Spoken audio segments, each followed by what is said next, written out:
This session will concentrate on geohazards and georisks because the morning session on carbon set the situation for the global reason for permafrost to be of interest. This afternoon is more associated with the environment where permafrost is found and the conditions that we anticipate will occur that will affect people in this environment. Now, I should say that one of my great friends, Steve Coquelle, described the permafrost as being the glue that holds the northern environment together.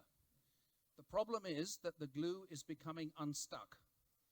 And so you will see in the presentations that we have from our 5 panel members, different examples of how the thawing of permafrost is creating practical problems.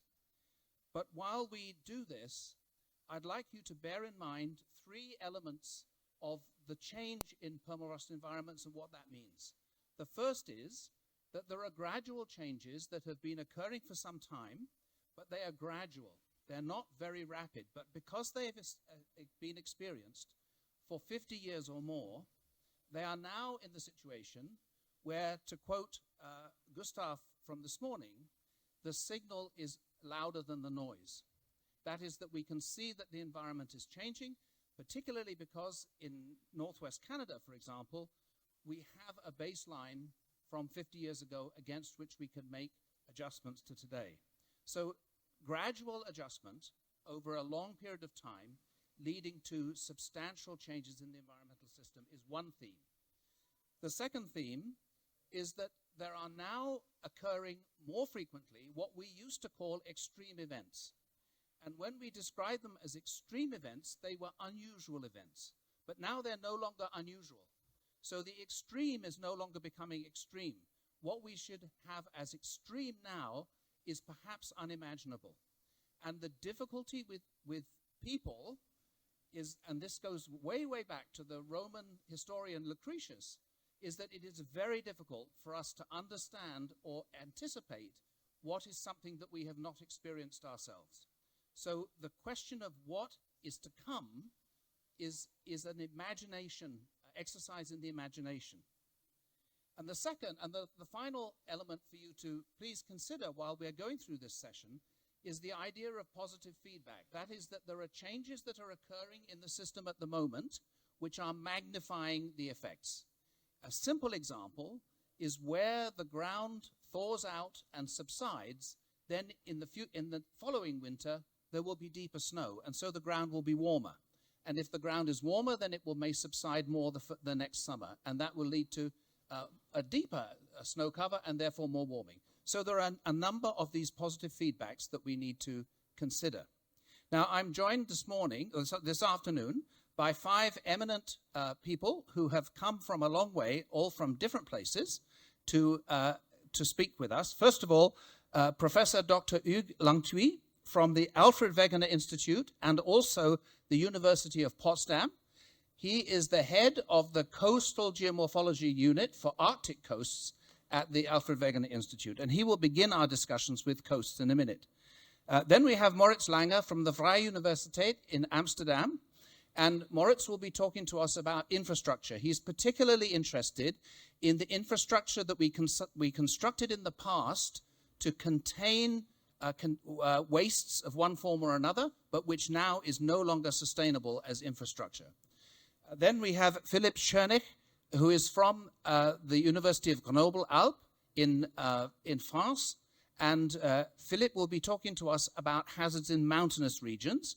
And we go back to what Jérôme said to us this morning about this being one of these conferences where the high elevation and the high latitude is being brought together. Then Virginie Vatte-Klein, who is our anthropologist on the panel today from CNRS here in France. And Virginie will draw our attention to the fact that the polar regions are people's home. We often think of the polar regions as an environment where we can exploit resources. We can bring resources from those places. We think of the polar regions as being a wilderness where there is nobody. And we think of the polar regions as being a laboratory where scientists go to do their work. But first and foremost, the polar regions are places where people have lived for generations. And it's very difficult for us to remember that in certain circumstances, particularly when we come to meetings like this. So I'm very grateful to Virginie for coming and speaking about that to us, reminding us of that.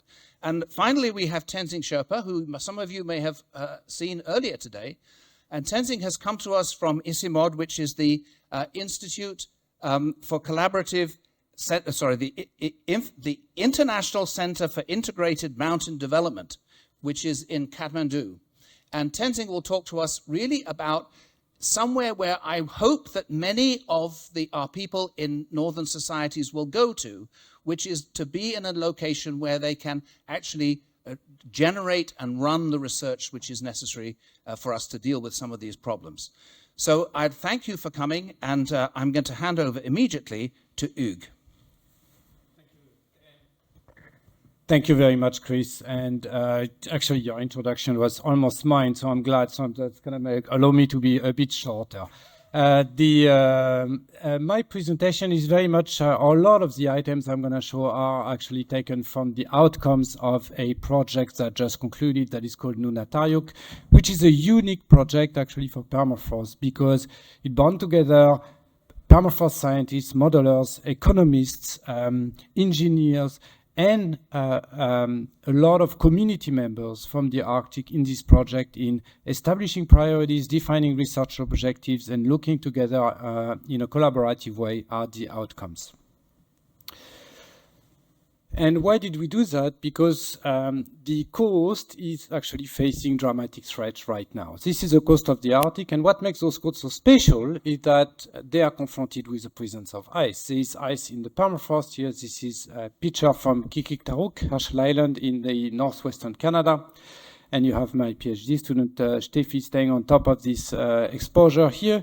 But there is not only ice in the ground, ice that glues together the ground, as Chris showed it, but there is also ice in the sea.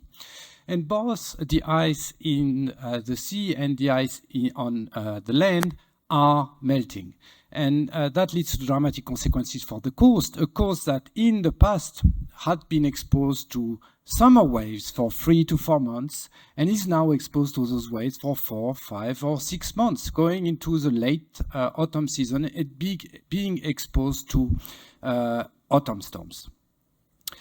So what does that mean for the Arctic coast? This is a picture taken from Stokes Point, and the data I will show is actually from the exact same location. You see that the sediment is held together by ice. Those are ice wedges, but in between the ice wedges, you have very ice-rich sediment as well. Between 1955 and 1974, we know that from satellite imagery or air photos that are available for the area, we had an average rate of erosion of 0.4 meters a year. This is much more substantial than most of the coast of the European Union, for instance. So this is already a very substantial rate. Going into the 1970s and 80s, we had between 1974 and 1926 a rate of erosion that doubled to 0.8 meters a year. This location is known because there is infrastructure. There is a landing strip, there is a dew line station, which is a radar station that was installed in the 50s to protect, if you want, the west from the east and from Russian attacks, so a remnant from the Cold War, and those are located on the coast, so extremely vulnerable to these rates of erosion. Over the next period, 1996 to 2007, that rate of erosion rose to 2 meters a year. This is very substantial.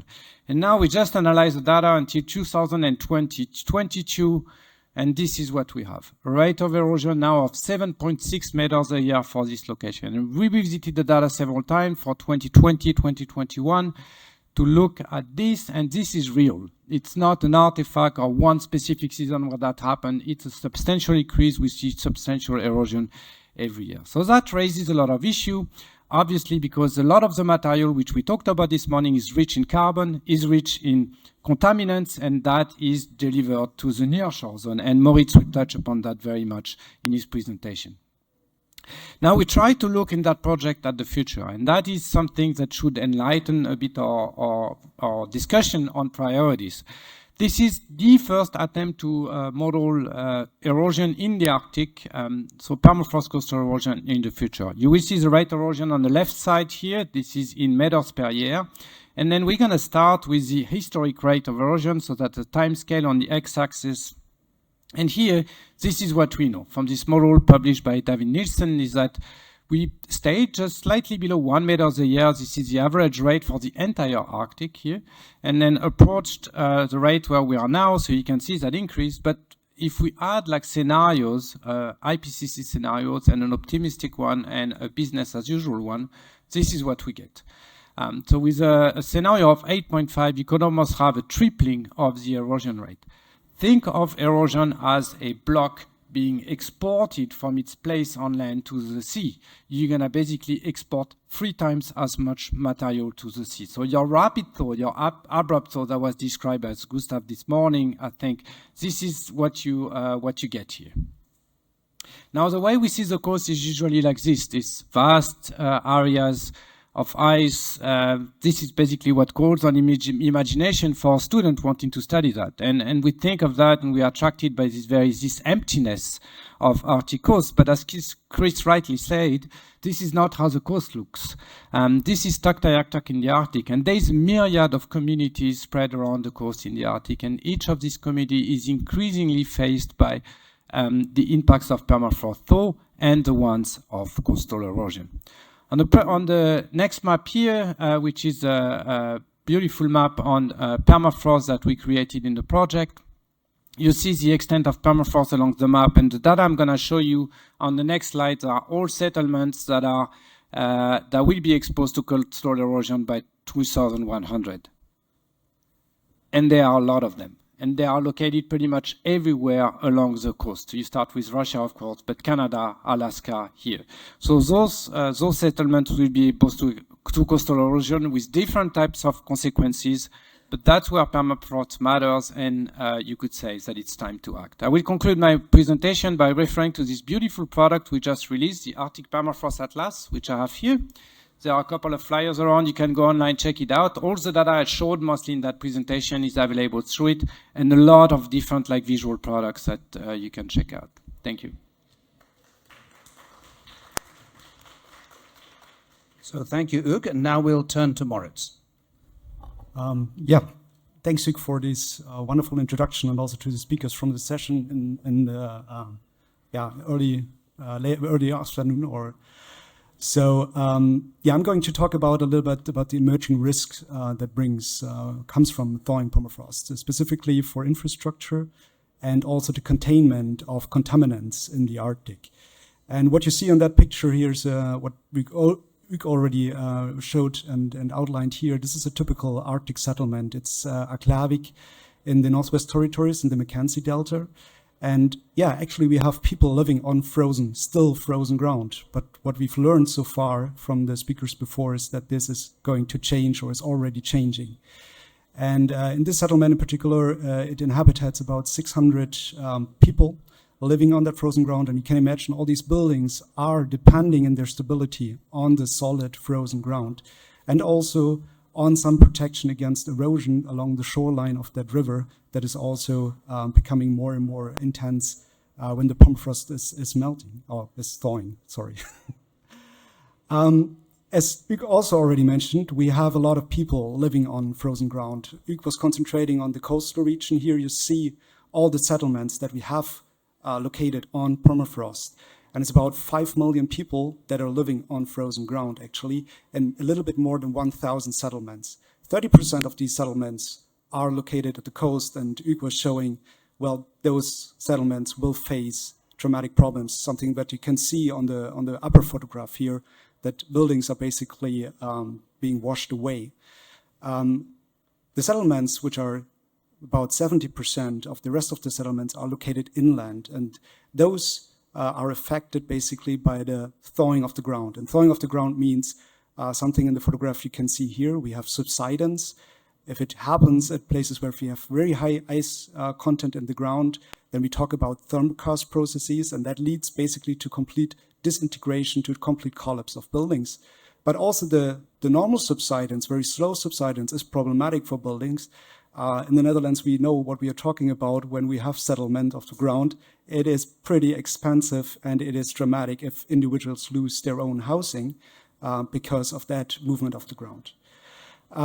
Well, in total, people have done projections, and these are just rough estimates, but the estimates are that we have about $276 billion, which will come up for these communities, accumulate over until the mid-century, the cost that will be there to basically repair the damages that are done. And we have 3.3 million people that are likely to be affected by these changes. What we really need is better monitoring of these problems that we are facing currently. And what we really need is also not monitoring from science, but also including, of course, the citizens in monitoring the place where they live at into our scientific assessment of the risks that are arising. And of course, we need to adapt soon. So this is a very urgent problem. Mid-century is not far away, and we have to really talk about adaptation because many of these changes will go on. We are committed to the changes, what we learned already in previous sessions. When we talk about infrastructure, we're not talking about only settlements and people living on the ground. We also talk about industry. So the Arctic is a very relevant area for resources in terms of oil, gas, and also minerals, also for other industry like forestry and so on. And we have brought a lot of critical infrastructure into the Arctic over the last decades. And these infrastructures are also at risk to fail. The problem with that is that these infrastructures also involved with handling problematic substances. We are importing a lot of problematic substances with our industrial activity into the Arctic. Those are there handled, they are stored, and in some places they are also disposed forever. People were saying what we bring to the Arctic is not staying into the Arctic. In this sense, what means trash and contaminants, what we bring into the Arctic well stays in the Arctic typically. And we have to take care about what happens with these contaminants if these infrastructures are going to fail. Just to give you an example, we have about 10,000 to 20,000 industrial contaminated sites in the Arctic. That's what we estimate from the available data.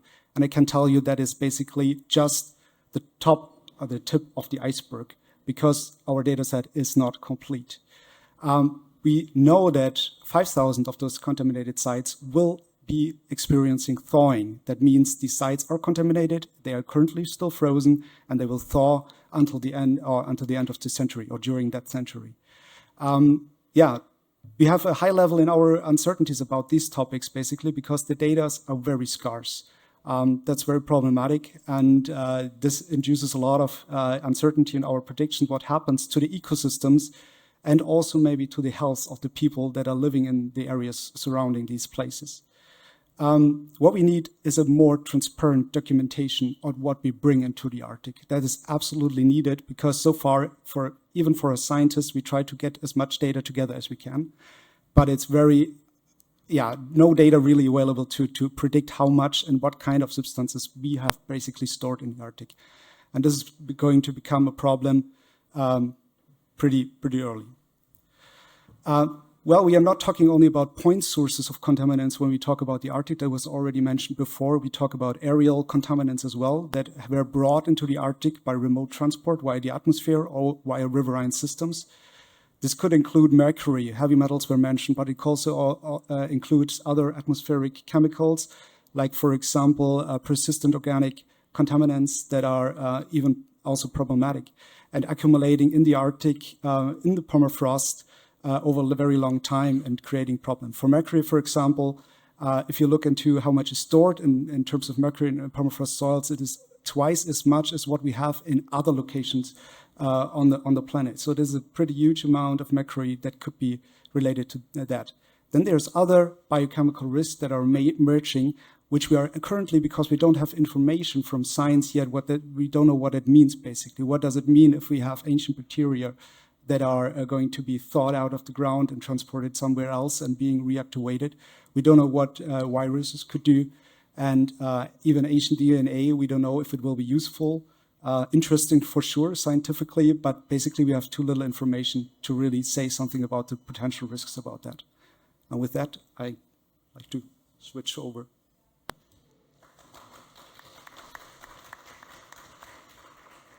Thank you. And now we'll have Philip, and we'll move from the polar plains to the high mountains. Yes, yes. I will speak about permafrost in high mountains, and on the picture you see what we call a rock glacier. Rock glaciers are the main visible and characteristic landform of mountain permafrost. Mountain permafrost occurs not only on rock glaciers, which are is this debris body you see in the middle of the picture, which is full of ice, up to more than 50% of ice content, but it's also present in rock faces at higher altitudes. We'll speak about that.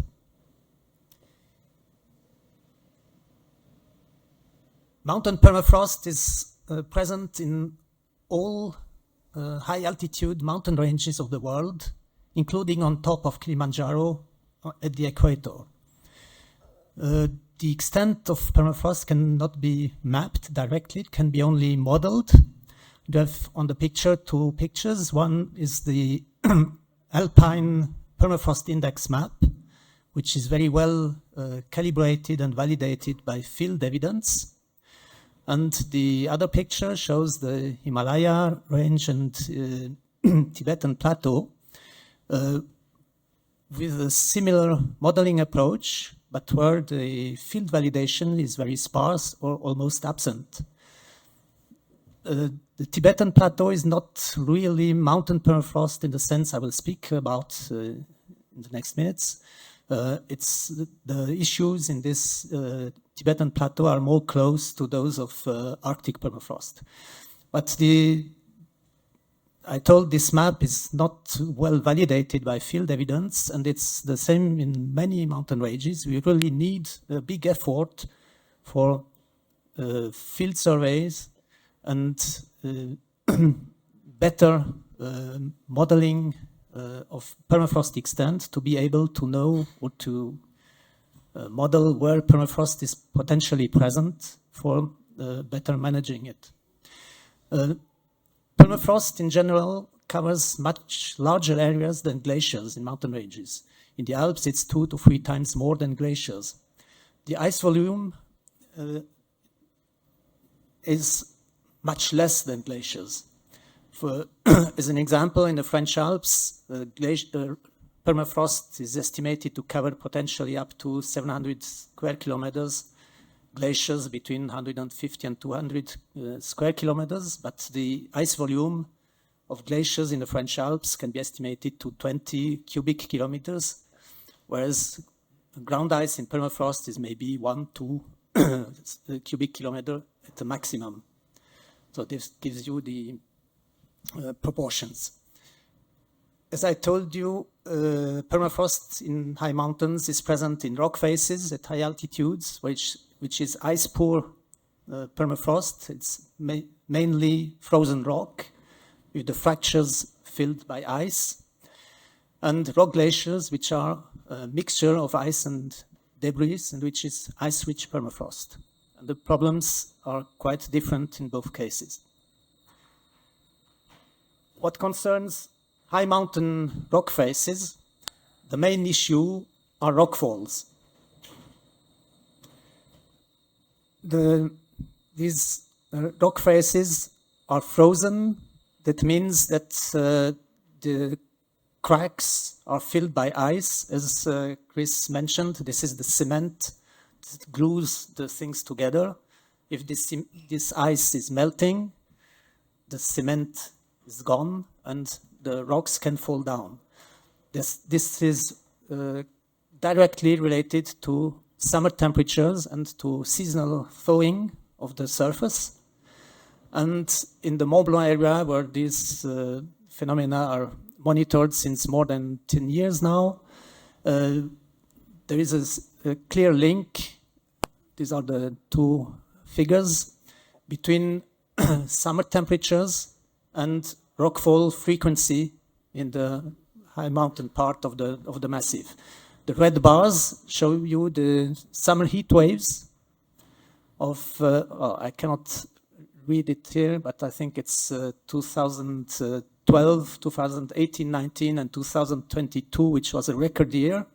And you have the frequency of the number of rockfalls inventoried every summer, and you see that there is, every time we have a summer heat wave, we have more than 100 rockfalls, and even more than 200 last summer.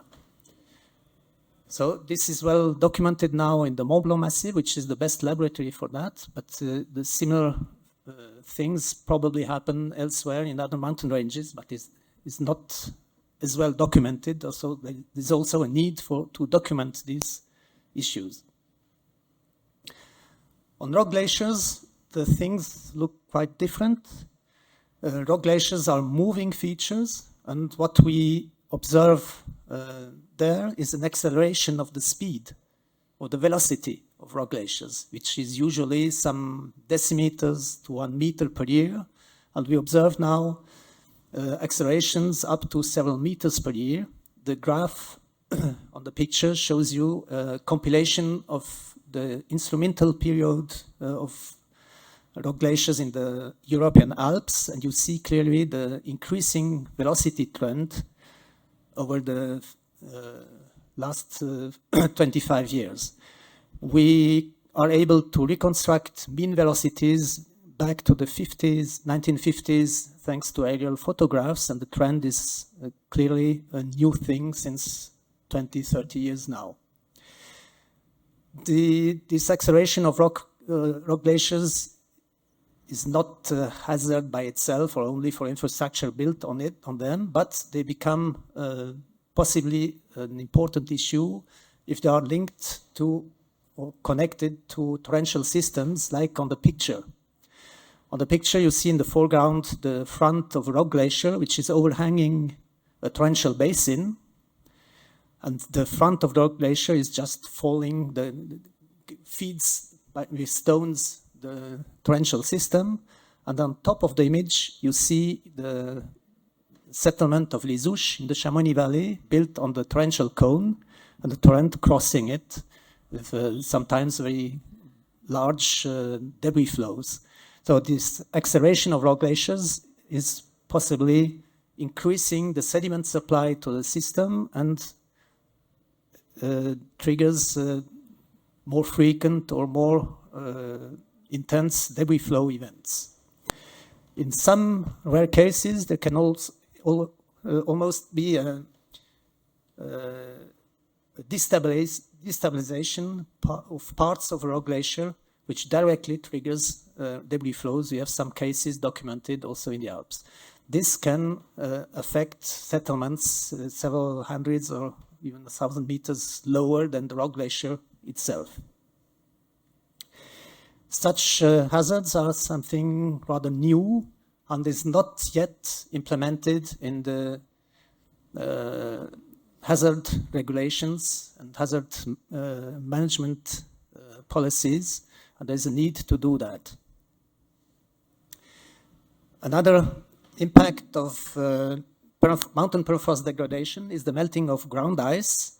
You have here on the map the inventory of infrastructure elements built on permafrost in the French Alps, and the color pies show you the vulnerability of this infrastructure to permafrost degradation. Red, very vulnerable, to yellow, low vulnerability.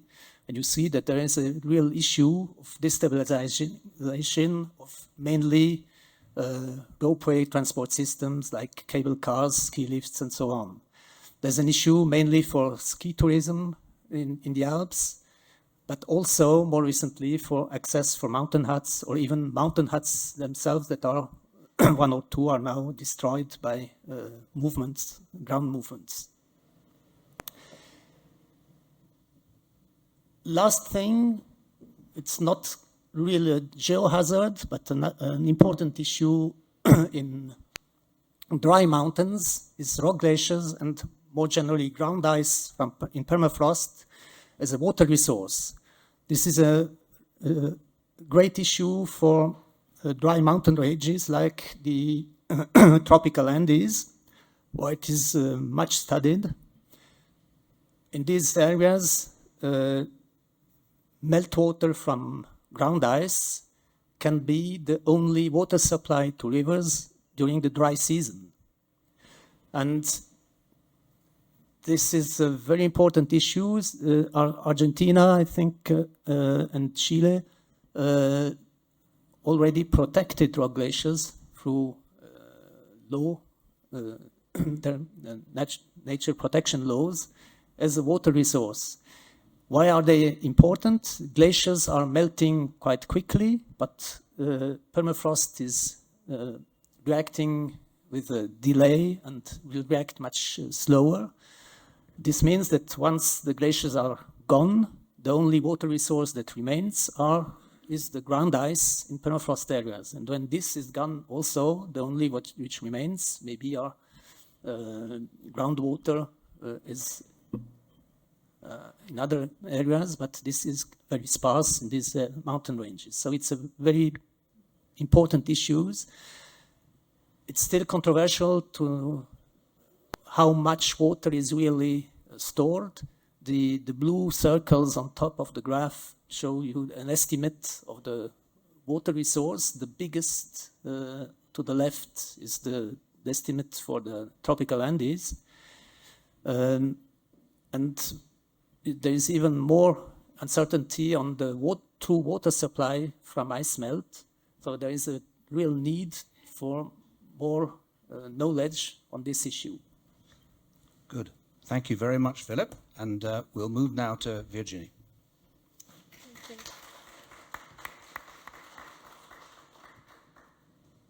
you. So, hi everybody. So, to stick to my 5 minutes, I'll have to. Oh, yes, you're right. First time to speak in the microphone. So, hi everybody. To stick to my 5 minutes, I have to read. So, the Arctic is our home. Thank you. These are the words that one can read in the statement of the Arctic Peoples Conference of 2023. Indeed, the cryosphere is not only an environment that we want to know more about, it is also where people live, and it was mentioned previously too. So today about 4 million people live in the Arctic, and about 10% of them are indigenous. It is estimated that there are about 40 distinct indigenous peoples living in the Arctic and in neighboring subarctic regions. They speak many different languages, which belong to different language families. They include reindeer herders, hunters, fishermen, but they are also doctors, nurses, postmen, teachers, plumbers, politicians, etc. I am an anthropologist, and I have had the privilege of sharing the life of people in the Arctic and the subarctic, in Chukotka, in northeastern Russia, and in Alaska. In my research, I look at religious practices in a broad sense, including attention to human-animal relations and how they are expressed in rituals. During my time in Chukotka and Alaska, I could see how people of the Arctic experience climate change. For example, reindeer herders of Chukotka, like those of other regions, have to deal with new trends in the instability of the weather. More and more frequently, the tundra is covered with an ice so thick that reindeer cannot gain access to the vegetation under the snow. This occurs when unseasonably warm weather with rain is followed by cold weather, and this can lead to the starvation of reindeer. So it is a very serious threat to herding. People have also noticed that there are now more landslides in the tundra. Those are recent exchanges. And so far, there have been no human casualties in the villages and encampments where I have lived, but due to snow avalanches, they have lost a number of reindeer in recent years. I was told about 60 out of a herd of about 2,000. In Alaska, I've also heard indigenous people express concern about the loss of the remains of their past due to the thawing of permafrost, an issue that archaeologists are now dramatically confronted with. Unfortunately, climate change is not the only challenge that indigenous people face today or have faced in the past. Climate change comes after decades, even centuries of changes imposed from the outside. Histories of colonialism may vary, but they often have many processes and results in common. These processes have left terrible imprints in the lives of indigenous people. Colonialism and climate change have a cumulative impact. Working in collaboration with indigenous people, social scientists, anthropologists, geographers, historians, archaeologists, etc., have explored how people in the Arctic know and live with the cryosphere. This includes grounded empirical observation, but relations to the cryosphere encompass also attitudes and special rules for showing respect to the environment. For example, Canadian anthropologist Julie Cruikshank shows that in the Yukon, glaciers are portrayed as conscious and responsive to humans, as sentient beings. Similarly, in Chukotka, people perceive sea ice as living, as being able to express anger. These are just a few of the many ways in which Arctic indigenous people develop respectful behavior in relation to the cryosphere.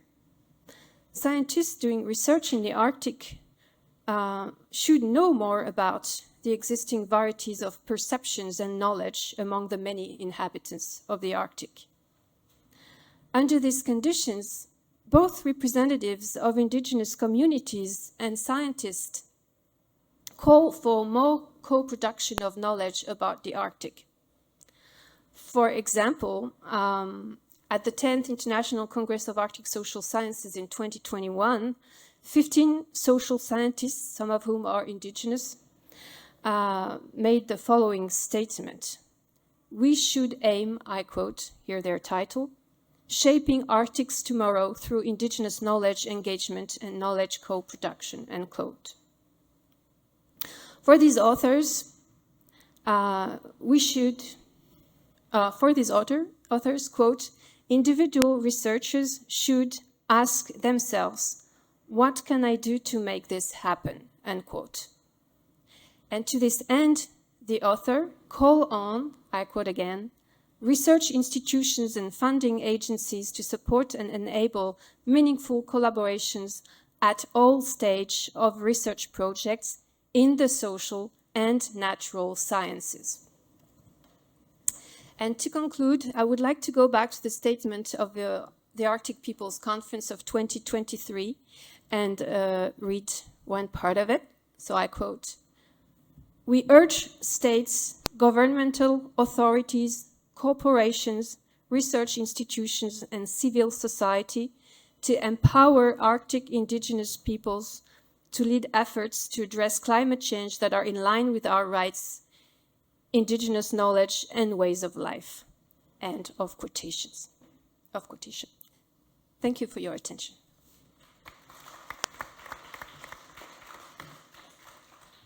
Thank you, Virginie. Tenzing? Hello. Good afternoon. So I'll just go a little bit on the climate change impacts, adaptation, and just a little bit about permafrost in the high mountain Asia. So unlike the Arctic, in the high mountain Asia, there is very little known about permafrost, and what little is known is pointing towards a decrease in permafrost occurrence. If you take a look at that map, it shows the probability of permafrost, and it also ranges quite a lot in big numbers. But there are a lot of studies going on. There are a lot of in situ measurements, and especially after 2015, it's been increasing quite a lot. But most of it is, you can see, in the Tibetan Plateau towards the Qinghai Tibetan regions. And some of there are model results as well, because much of what we know about permafrost is through modeling or remote sensing. So this is a very nice representation of the hazards associated with permafrost thawing or permafrost subsidence or change in the high mountain Asia. This is a north-south cross-section of high mountain Asia. So when you go up, there is Chomolungma, that is Mount Everest in the highest point. From there you have, there is not much people living there, and most of it is ice. So most of it, the risk and the hazard associated is related to the decrease in the stability of moraines or the moraine dams of some of the glacial lakes, cracking. So these can induce rock falls and any sort of landslides. But as you go lower down, these source of these hazards can then cascade down. So that is the most important thing about permafrost is there is, unlike the Arctic, there is no direct link of people with permafrost, not much, but the cascading impact of permafrost hazards or risk is quite prominent, especially in case of glacial lakes, which has happened before as well. There is increasing evidence that two of the disasters you see down there, it's written Melamchi and Chamoli, so these are also associated and inferred that these could be due to permafrost, and like in the previous presentation they showed about rock falls, how rock falls could be induced. These can drop into the glacial lakes, cause the glacial lakes to outburst and cause devastating floods, which has happened before, which might increase more as well. So those are some of the risk associated, hazards associated in the lesser Himalayas. And as you go down, like in the previous presentation, these can then cause damages to infrastructure, hydropower, and most of the socio-economic part then comes down because much of the population in the high mountain lives in that elevation. But like I said before, it's transboundary and more cascading, multi-dimensional aspect that can sort of amplify coming down. We had a recent event where there was a rockfall that caused a river to dam. The river then started to pond, formed a lake. It started to burst out. That caused another flood, that caused another landslide. So that starts to amplify as it goes down. And when you come down to these lesser and more sub-Himalayan region, this can cause a lot of impacts where most of the dense population are located. So these are some evidences of permafrost that we see. Since I'm from Nepal, I work mostly in Nepal, so these are some of the sites in Nepal. In some of them, you can see patterned grounds and thaw slumps. And in one of the regions is in a glacial lake where it also has a lot of permafrost probability where, like I said, some rockfall could induce the lake to outburst further. And in the down there, you can see the flood that I was talking about, the Melamchi event. So there you can see the deposits from the flood and some of the houses and the bridges destroyed. Now, there is not much known about permafrost. We are only starting to scratch the surface of what's actually going on. But we initially started some pilot sites through EC mode. One of it is in Humla. Humla lies in the western part of Nepal. And the other is in Mustang. So we put temperature sensors, tidbit sensors to understand and try to look at the presence of permafrost. And the other would be in Langtang. So the main thing is that there is not much known, but we can harness something that is the local people, the citizens there. They are living in this region, and like the previous presentation talked about it being the home. We as physical scientists look at data because it's either binary, 1 or 0, but sometimes it's not the case. There is some gray area. There is some knowledge there. We need to understand that, especially when we are trying to convey our information and the data that we represent, and that is what we come into citizen science approach as well. These are citizens who are quite interested. Once you start to talk to the people, contextualize your information on what's going on, they are already interested on it. And once you harness this citizen science approach, and especially in case of permafrost, because many of it is not visible through remote sensing, not visible through satellite images, and these kind of local manpower are very, very essential to find these kind of presences. And so that's what we did. These are some of our pilot spots in Humla. And at the same time, increasing awareness and generating information to the local people is very, very essential, because at the end of the day, that is their home, and our work and their work, their objective should align, that we are trying to save their home and their livelihood. That's all.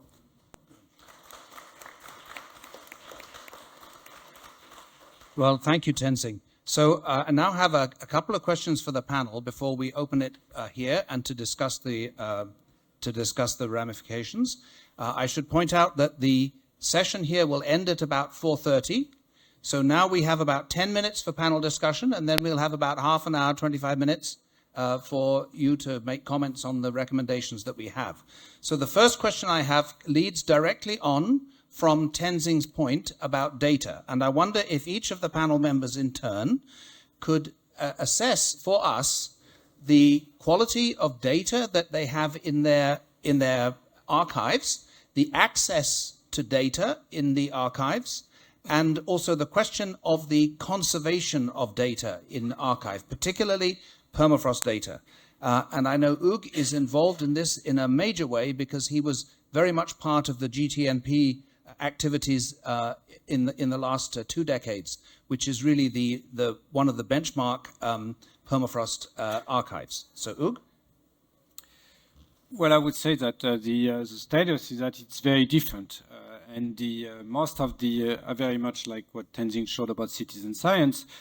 To some extent, like a lot of the researchers have been citizen scientists themselves, in the sense that everything that was run on the permafrost world was run on a shoestring.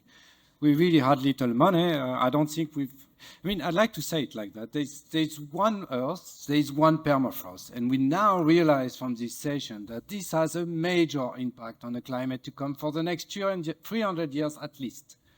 Yet we haven't been able to fund one position for more than 4 years to coordinate the monitoring on permafrost at the global level. We have an issue here. And that leads obviously to very different strategies. People have different sensors, they have different approaches, they have distributed approaches or clustered approaches. We've been good at coordinating and talking to each other because we're nice to each other and we know we need to hold together to make it happen. But to some extent, citizen science also happens because we haven't been able to do our job as scientists, as weather agencies, actually, as governments, to actually maintain that monitoring. So I think that's really where we need to move forward. Great, thank you. Philippe and then Moritz. Maybe I just continue on Yeah. Hugh, because I'm involved now in GTNP and in GCOS, and I confirm what Hugh said. Sorry, Philippe, maybe for everyone, so that you can spell out the acronyms. I realize I didn't say that for the audience, what GTNP and GCOS Yeah, are. GTNP is the Global Terrestrial Network. That's the structure that is in charge of collecting all the permafrost monitoring data, not all the monitoring data, but the monitoring data of the so-called essential climate variables that were defined by WMO within the GCOS, the Global Climate Observing System. So these essential climate variables, there are about more than 30, and one of these is permafrost, and there are 3 parameters that are measured in this ECB permafrost. It's permafrost temperature. These are temperature measurements in boreholes, so vertical profiles in boreholes that reach as deep as possible, sometimes a few meters, but up to 100 meters depth. There's the active layer thickness. Active layer is the top layer of permafrost that melts, that thaws every summer and refreezes during winter. This is measured also on several tens or hundreds of sites. And a new parameter introduced since last year is the rock glacier velocity, which is specific to mountain permafrost. So these are the 3 parameters GTNP is in charge to collect worldwide. And that has to be coordinated by GTNP. And what you said, that we had not able to fund the long-term position was this for the management of this data collection, and I would add for the database.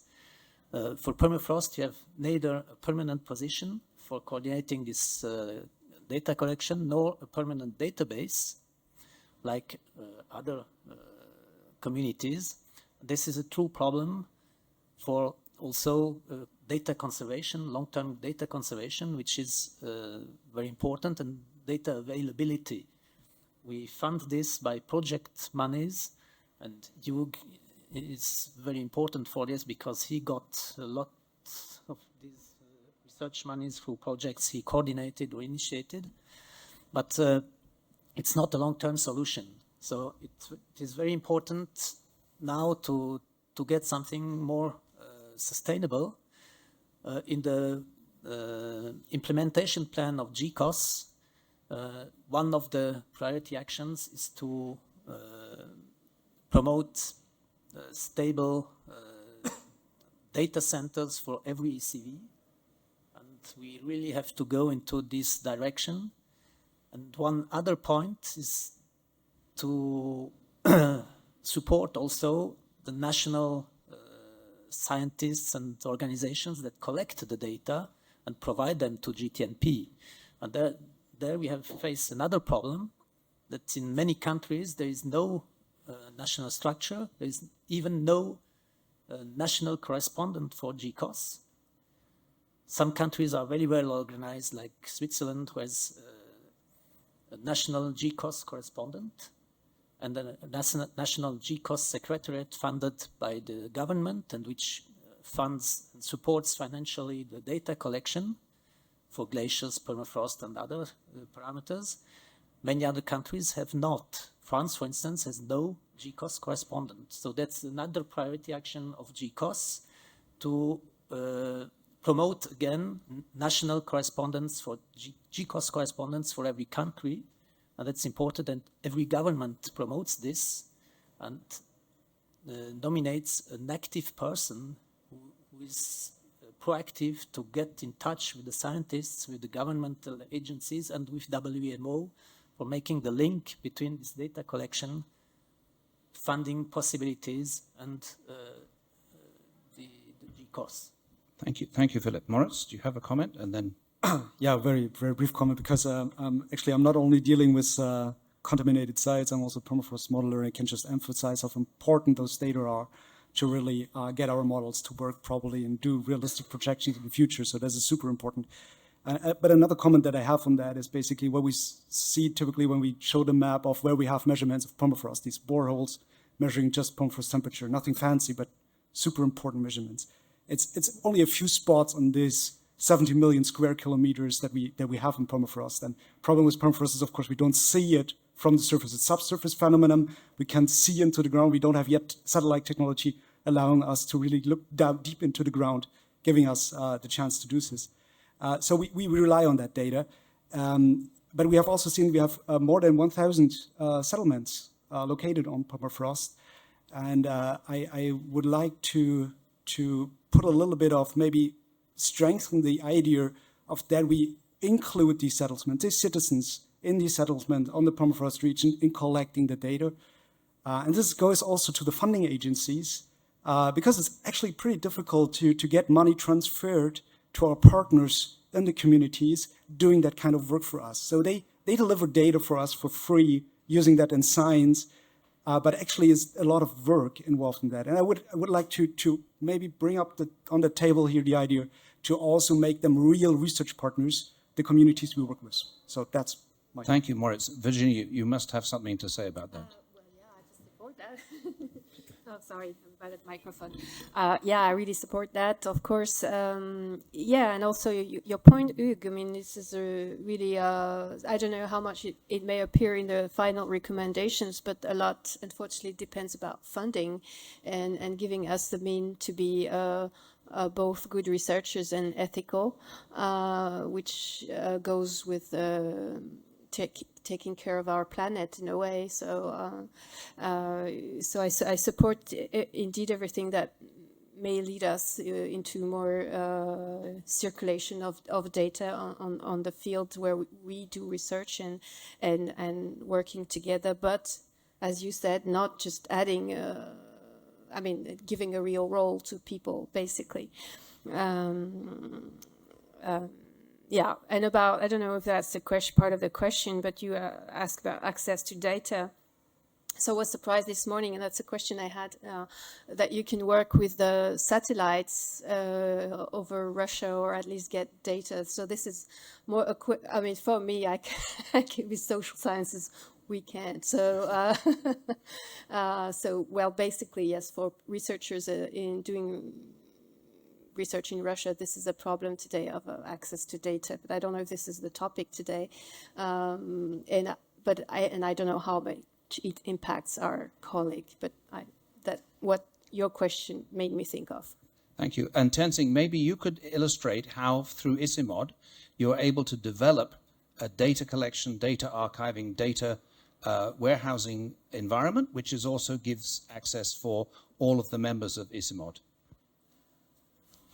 So as part of ISIMOD, we are knowledge generation center. So most of the data we generate is open access. We share it with our partners, we share it with everyone. But at the same time, the knowledge that we generate, it's data. We always tend to use that data into useful information for the policymakers, researchers. I think that's very important to extract the information from the data that we use.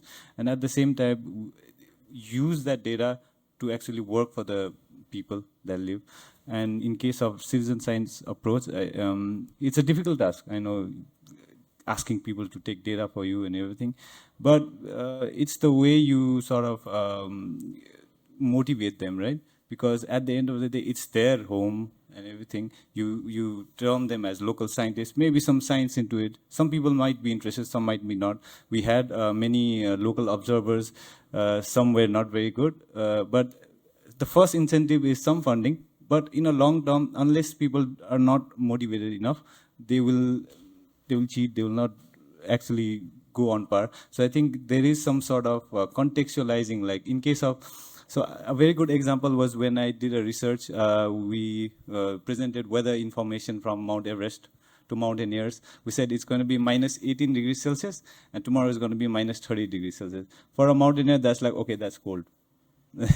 There's not much difference. But then we came with facial frostbite time, right? The facial frostbite time would be the minimum amount of time your face can be exposed to that temperature. So it's now minus 18 would be 9 minutes of facial frostbite time and minus 32 would be 3 minutes. So now you've already, all of the mountaineers already got in the back of the mind that, okay, I've got 3 minutes left. So that, I think, contextualizing information like that sort of then relates more with the people, and people can then, so this is just one example. That could be useful in many other aspects. That's just my opinion. Thank you. Thank you very much, Tenzing. I'd like to switch the thinking now towards motivation, because one of the things we've heard again and again this morning was that we have lots of knowledge, but we have no action. And action seems to be one of the things people called for. So the question is, what motivates action? Now, most governments are motivated by the electorate. In other words, will people vote for me? But they're also motivated by money, because money is, if we have a good balance in our bank account, then we can do things. If we don't have balance in the bank account, we have to cut money. It's a big problem. So money is a motivator. The question is, in all of this permafrost risk, with all of this permafrost damage, with all of this difficulty that we talk about with geohazards, we have very little investigation of the money, the actual cost. And the cost can be in dollars or Deutschmarks, or if you want lots of money, Icelandic krona, then you will have thousands and thousands of krona.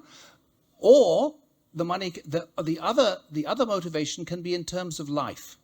Because there are places that we've heard about today, and we'll begin with Tenzing, where the cost is sometimes not measured in money, but the cost is measured in people. And so I wonder, Tenzing, if you could tell us, and then we'll move our way backwards to here before we open it to everybody else. Could you tell us something about how at ISIMOD you try to determine the cost of the difficulties in the cryosphere? Yeah, that's the cryosphere, at the core, it is also our home. It is a home for the people that live there.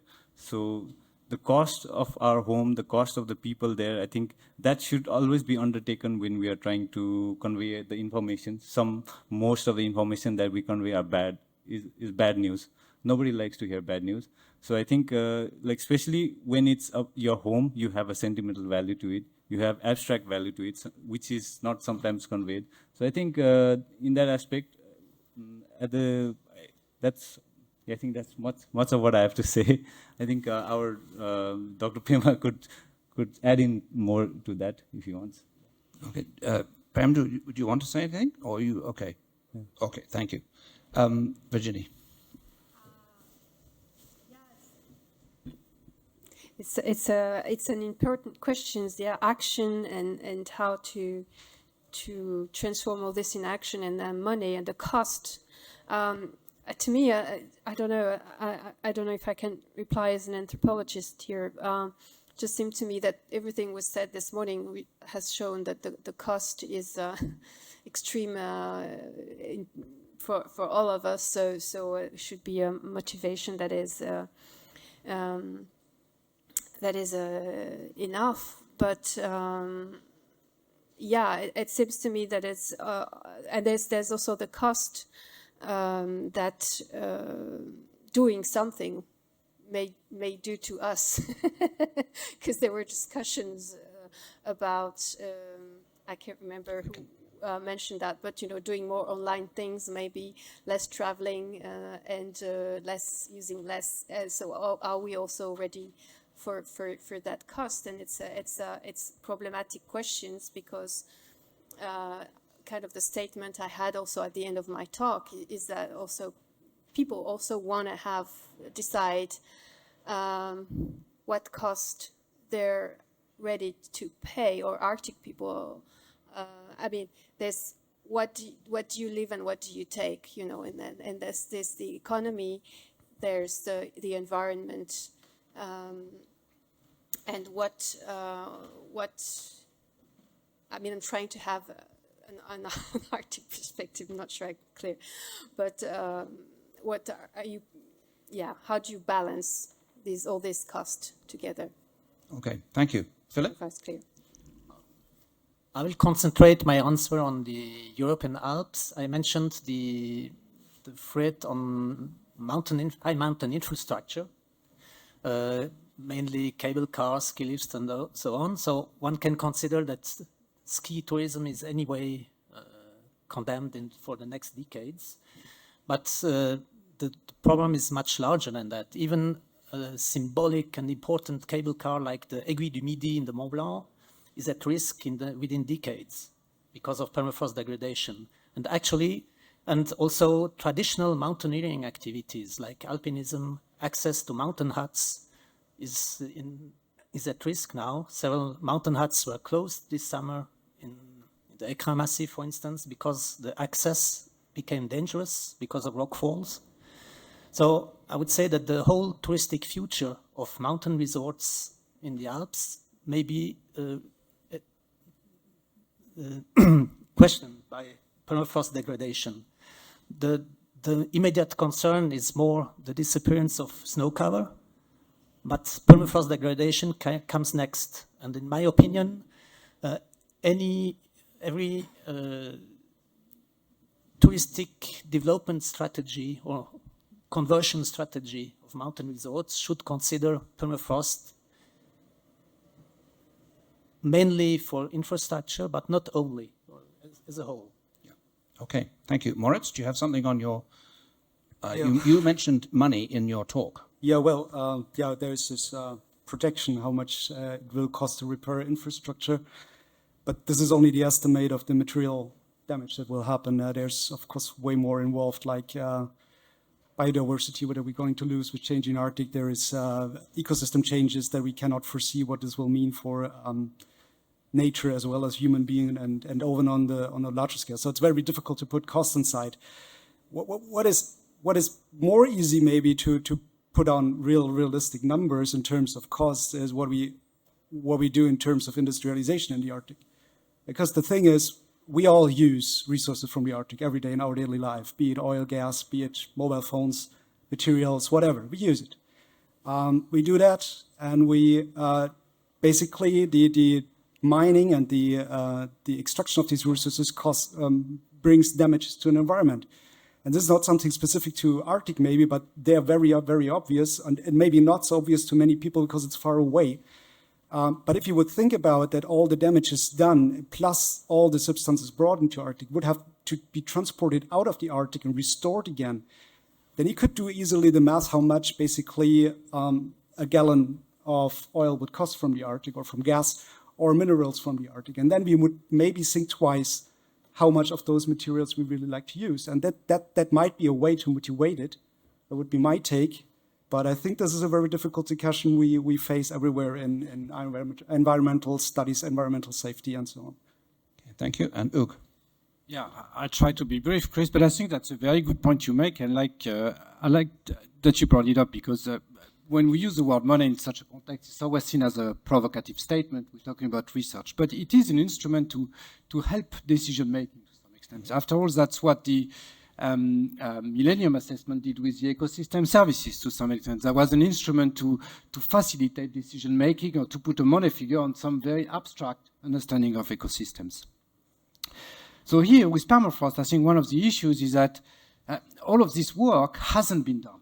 And that's because we are fairly new science, or at least that dimension of your science hasn't been explored yet. We focus very much on engineering at first. So we don't have some of these numbers. Moritz said it himself that some of these numbers are very rough yet, or they are estimates and everything. So we're moving to constrain that things. And I'm sure that's the same with mountain regions, is that there is not a lot of these numbers. We're working now on a paper on the GRP of permafrost. Again, that hasn't been calculated. Now, some of the issue is doing that with permafrost is there is some level of externalization or fluxes. I think that's what Moritz was describing. So you need to build that in, and that thing that's central. And there is the informal economy. You can name it what you want, and it will be named differently in different parts of the Arctic. Subsistence economy, harvesting. But that part is really much more challenging to quantify. It is not purely material, it is also spiritual. And so that needs to be built in. I think we're just at the beginning, but we need to go that way, indeed, if we want to facilitate knowledge into action. Thank you very much, Ug. Now, Tenzin, can you press the button?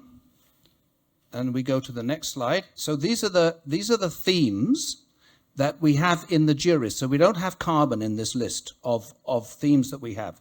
The first one at the top, you can see Claire very kindly put this into 4 so that we don't have to look at everything, just concentrate on these. And you look at the top one, you see the first one is the question of adaptation to thawing permafrost. Now, we've talked here about the dangers of thawing permafrost, but we haven't talked about adaptation.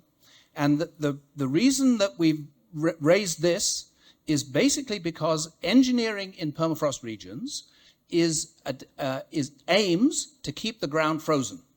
So we have ground that remains frozen, and it's then a competent material on which we can build a structure. But we know that the ground will not stay frozen. So one of the issues that we have on here is the question of how do we adapt our engineering design to a thawing permafrost. And Philip has been mentioning the question of the cable cars. So the cable cars are already built, so they just assumed that the ground would, that the rocks would be fine, but now the rocks are not fine. So at what point do we say we can't use this cable car anymore? Because at some point, otherwise, there's going to be 50 people who aren't going to be here anymore. So those are the kind of questions. So that's one thing that we believe that we need attention to for adaptation. Associated with that, you will see in the last sentence, there's the question of monitoring, because some mitigation of hazard is associated with monitoring of the hazard.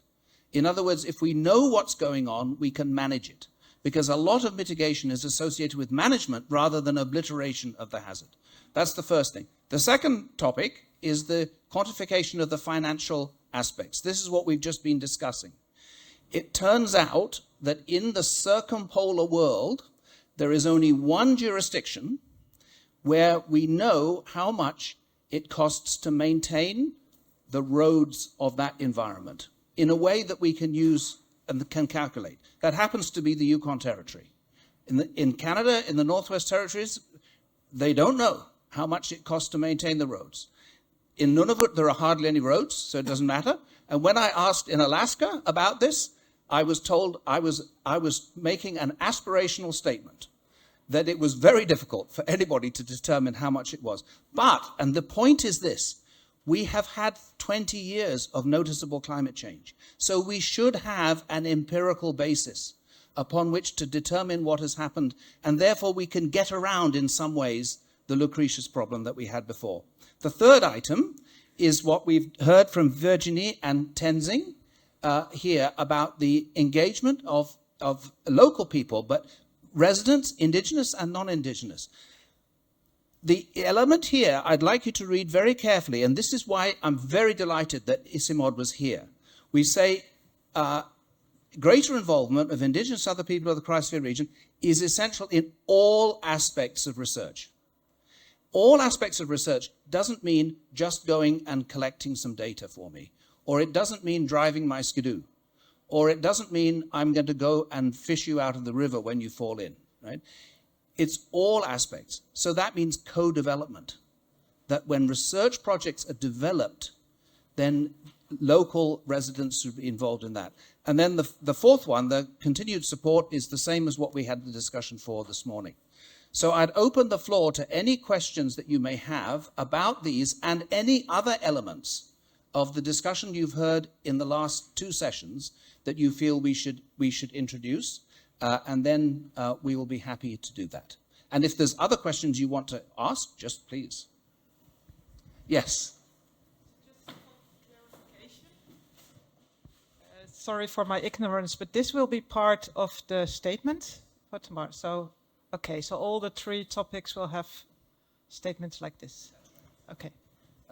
The way it works is that all the three topics, they have a context, and then they have some priorities.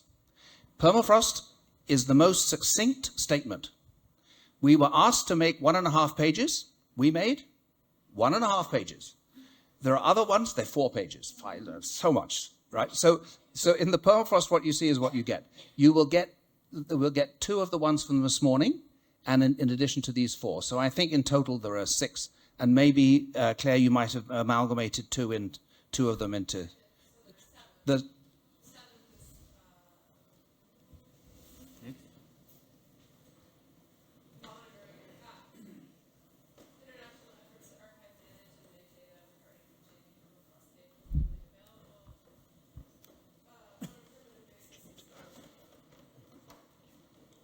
Oh, yeah.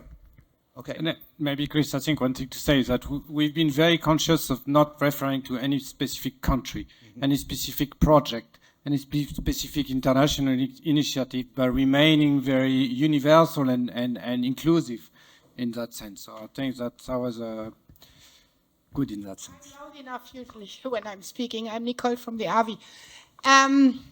If I would read this as a decision maker, I would also rank this.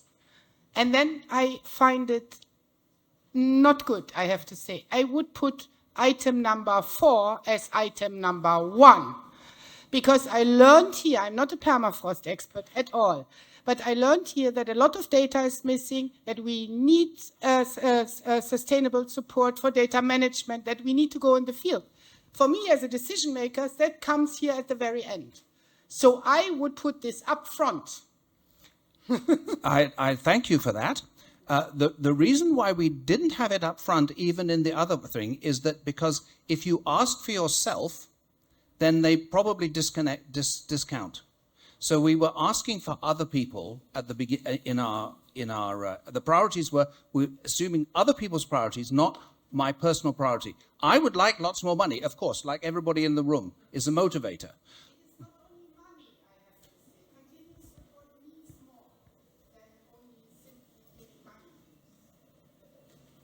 Thank you. Gustav. Thank you. So I had a thought that I think spans points 3 and 4, which is the importance of, so we've discussed the importance of co-design of research, which means starting before you define your exact research topics. And we have this constant problem with research funding is that we only get about 10 or 20% of our proposals funded. And if we actually go out and collaborate with local communities on all of the research proposals and then only 10 or 20% get funded, that's an extreme waste of their time, which means that we need research funders to be able to adapt to the actual needs of, so that once you get funding, perhaps you then get the time to actually co-design afterwards, because that's not in place now. So the funding agencies have to recognize the reality of the need to have time to then co-design exactly what you're going to do. And it doesn't work like that now, which is a major problem. It's not a shot in the dark. Huh? There are some initiatives and some people that try to put up some schemes to put some seed money for things like that. So it's not a fantasy. That's what I'm saying. So.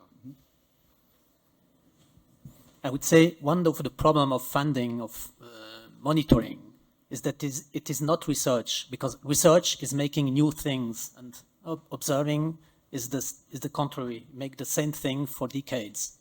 And that's one of the reasons we have trouble to find permanent funding for observation, and that's a real need. Some countries have a national network for monitoring permafrost, Norway, Switzerland. We tried to build one in France. France has, for instance, a special structure, the so-called Service National d'Observation, but we don't manage to get recognized as such in France. But they have a structure which fills this lack with permanent positions for observation. It's just difficult to get in, but we need such structures and long-term funding for at least the base of the observing system in every country. And that's the difficulty. Project funding is for 2, 3, 4 years, and then you start again. Virginie, sorry. Yeah, I really want to support Gustave's point, and where do you define the limit of research? I mean, you maybe don't have data, maybe you don't have a number, or I don't know, but in the same way, but these steps, if we really want to, because it's always, I mean, we discussed about it at IASC too, and how do you how do you co-construct a project? Co-constructing ideally a project, I mean, it's very difficult. It implies that from the beginning you decide that and you discuss with people. So in a way, this is what we have to make how funders, policymakers understand that if we want to be, again, I'm sorry, I'm going to say that word, more ethical, it implies more time and the money to spend the time and discuss also, not just say we want that data because we need it for that, but also have the time to hear what people have to say about the data that you need and talk about it together. And this is indeed super time consuming and funding consuming, and we all discuss about it, but and have this difficulty, time and funding, I think, are central. So I would support Gustave's point. Sorry. Yeah, I have. Just an additional remark. You told we don't need only funding. What I wanted to say, we need also structures. Meteo data, for instance, are measured by state agencies. They don't have this problem. Permafrost data are collected by researchers, and we have this problem. We need also structures and structural support, not only project money. Yeah, I would like to get the perspective of the panel on players in the Arctic who actually collect a lot of data, which is unfortunately not available to the research community. So there's industry in the Arctic, so we heard about this from the panel also. They collect a lot of data since decades, basically, on permafrost, on hydrology, on ecosystems. Some of this data is available, but a large portion is not available. Similar satellite companies, private companies basically collect a lot of high-resolution data. So there's more than 20 years of data available for the entire Arctic with high temporal resolution, high spatial resolution. It's not available for research, basically, unless you buy it. So what's the perspective of the panel on these kind of data treasures that are there, and how can we get access to that?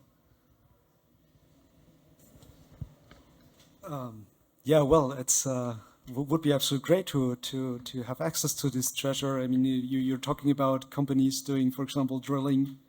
There is tons of data that are typically not shared unless you have a very trusted relationship with companies, which we often don't.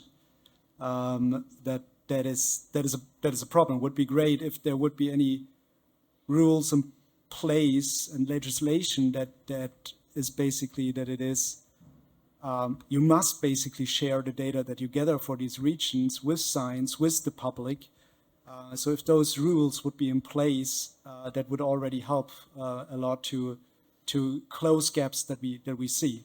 But still, of course, this is not then solving in the end the problem of managing and maintaining long-term storage and long-term maintenance of a database that could be accessible. And there I agree with the other speakers. I think that's a very interesting point, Guido. Like you could define many different ways. The satellite company is going to be something different than from the oil company. So if we think to one that might be more consensual, which is like old archive from seismic, like from 30, 40 years ago, some of them on paper, actually you could almost say that those are on the verge of being lost if they are not being digitized and being processed and do that. So there I see actually a fairly consensual stuff where you could have, but you need a bit of a civil society, people getting together, a bit of a call, so maybe that's the right avenue to do that. For the more recent products, then it becomes more political.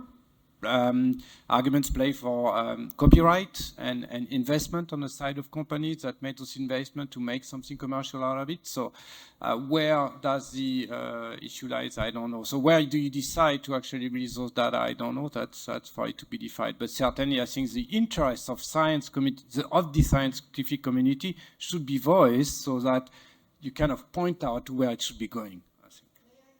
Yes? And then with the industry, yeah? We had a project on that. And it turned out that they didn't know where to put the data.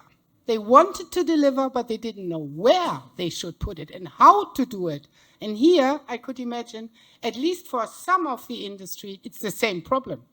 They collect data, they archive it, but they don't know what to do with it. So it's an educational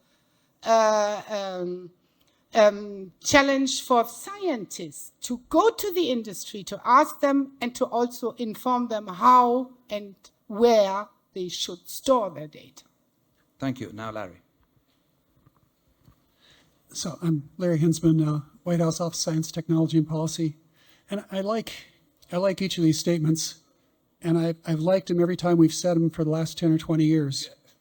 You know, you know, this is all good stuff, and it's really, really important, and we've tried and tried. But, you know, what we need to do now is be a little more visionary, looking forward. What can we do to really advance permafrost science? And there's a lot of great tools out there now that have come to light in the last couple of years that we're not taking advantage of.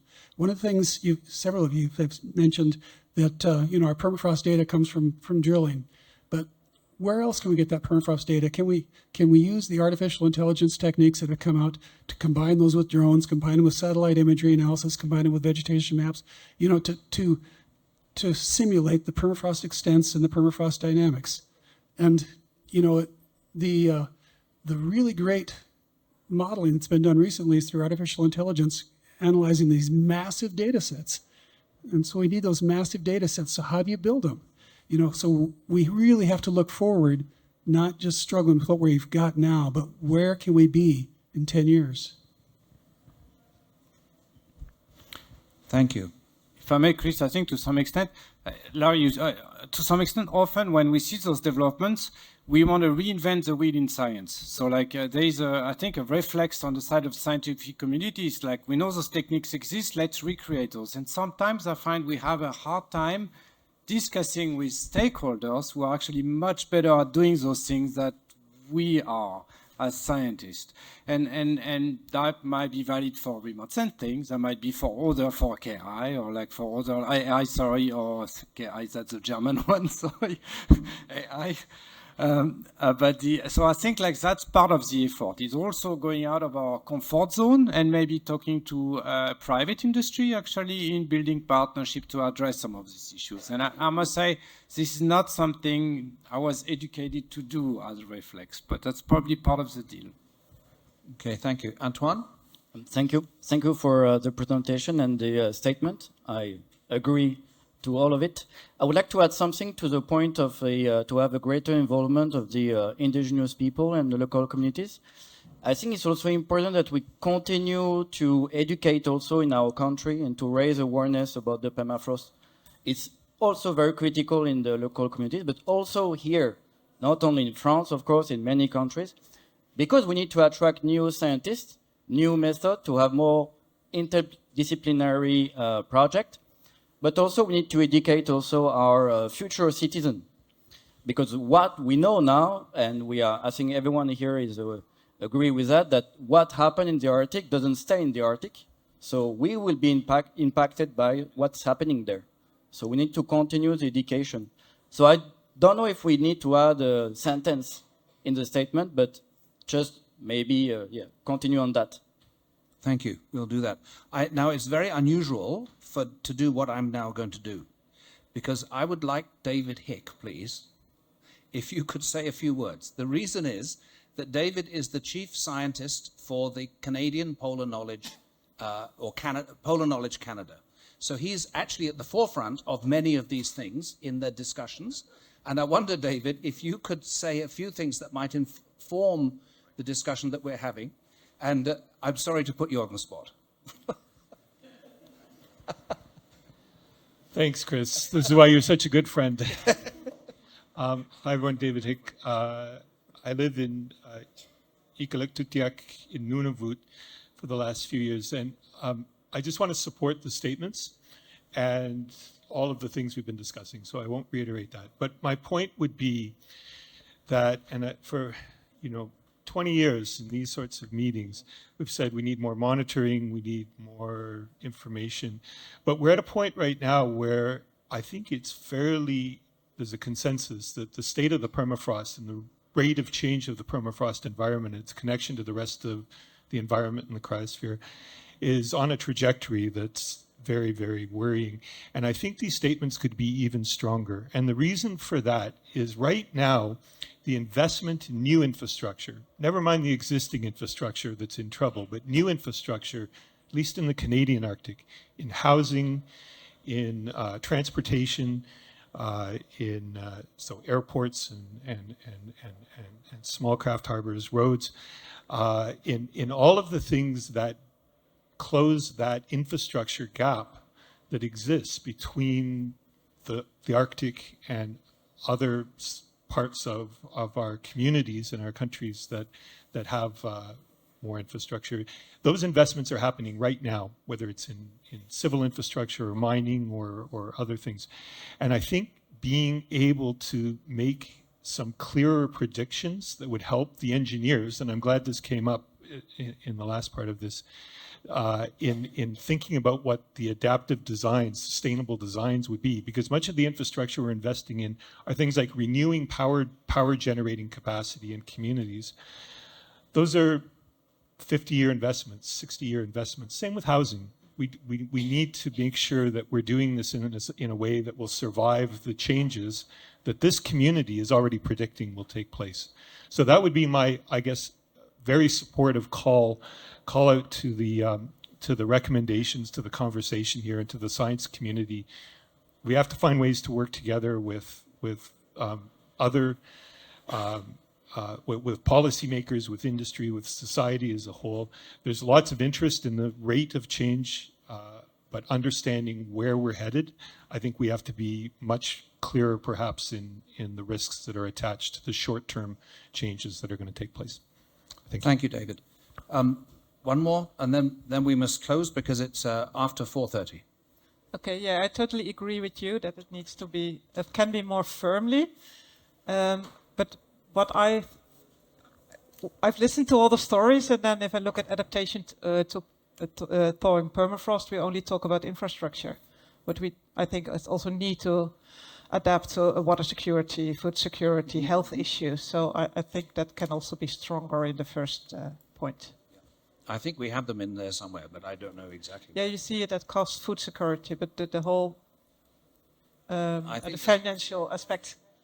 Okay. Okay, thank you very much. Well, Claire, do you have anything you want to add at this point? You're done. So thank you very much. Thank you all for coming.